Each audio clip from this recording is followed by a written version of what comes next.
Weather message. For the following counties in Ohio: Carroll, Columbiana, Harrison and Jefferson, and Hancock, West Virginia.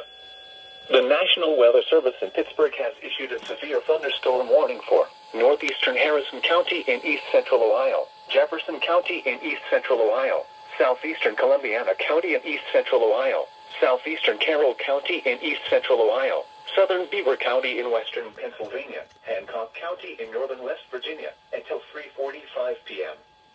At 2:58 p.m., severe thunderstorms were located along a line extending from 8 miles southwest of Lippin to 6 miles south of Carrollton, moving east at 25 miles per hour.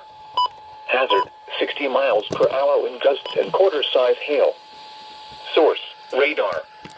Impact, minor hail damage to vehicles is possible. Expect wind damage to trees and power lines, resulting in some power outages. Locations impacted include Whitton, Steubenville, East Liverpool, Aliquippa, Moneca, Wellsville, Economy, Toronto, Beaver, Calcutta, Wintersville, Rochester. Move to an interior room on the lowest floor of a building. Please report severe weather by calling 412-262-1988, posting to the National Weather Service Pittsburgh Facebook page, or using Twitter at NWS Pittsburgh. Special weather statement. For the following counties in Ohio: Coshocton and Tuscarawas.